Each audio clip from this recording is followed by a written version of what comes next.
it is heartbreaking. And some of these faces or the governors that have been put on the front page of the Standard are part of the broad-based government. And then the question is, what is this spree? And where is this money going to? Is Gladys Wanga always out there on local travels doing the campaigns that we have seen? Is it really about development? Is it really about leadership that really cares about, delivering to the people?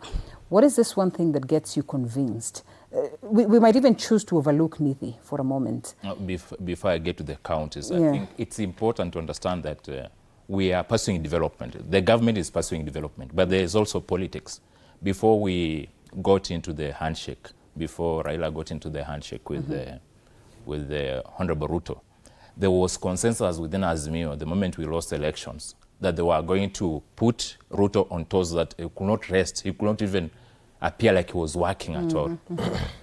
So that campaign seems to be ongoing in terms of trying to drown the efforts the president is making. So this is all about politics and not even highlighting what is positive. But that campaign seems to go on with who? Because as you say, ODM is now part of the government. Yeah, ODM is part of the government, but now the remnants that remained within Azimio are still going on with that agenda. When you add Kinudhia's friend Gachagua on the list, then there's a lot of noise of what the government is supposedly not doing right.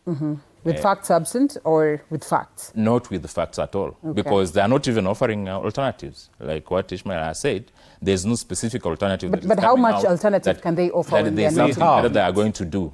There's nothing that has come out explicitly to be explained that they are going to do better. Now, going to the counties, I am also concerned that there are certain counties that are being run in a very bad manner. And we have institutions in this country that I wish became more serious with their jobs. There are counties that are being run well. There are certain governors who are doing a very good job. And then there are others who are running very corrupt systems. So those ones who are running corrupt systems should be held accountable at an individual level. You cannot lump them together and say, these governors or these broad-based or these opposition governors are doing that. If someone is corrupt, he's usually corrupt at a very personal level, and they should be held accountable. Something else that was raised on that clip, the president is coming out as someone who is supporting devolution than any other person before.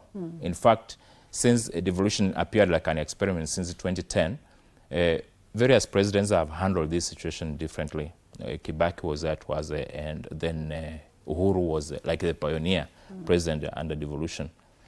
But the relationship between the president and county governments was not as close as it is today.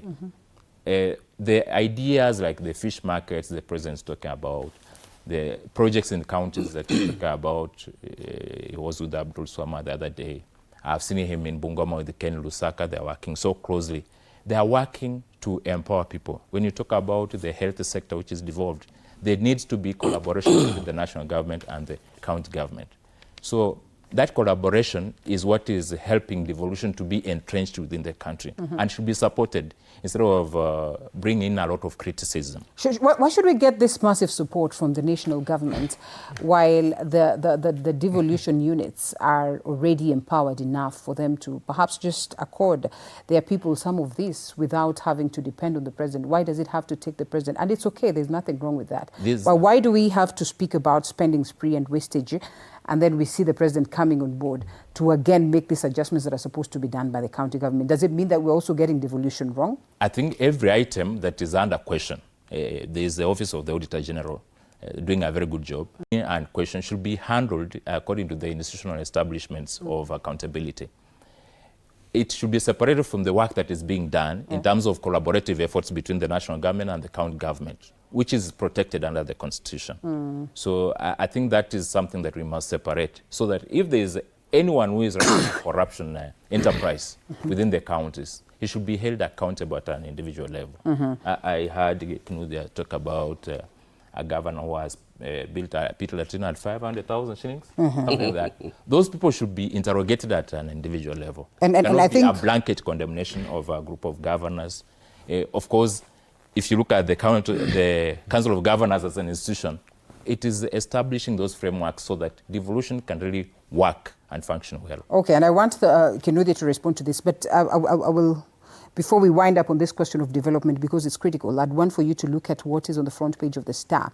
And they talk about water cartels thrive in cities as households drown in costs. I'm glad that you mentioned that you were an advisor of the CS. I was. You were. That's why I said you were. Yes. And therefore, some of these concerns do not just, we don't close our eyes and open and it's happening. These are things that are rooted deep within. Perhaps you would tell us what really happens in such cases where now we're talking about public anger that grows because residents, are literally having shortage of water, and there's a general feel that this is artificial. We're not responding to this now. We want to go to. But this is where Kinuthia comes in.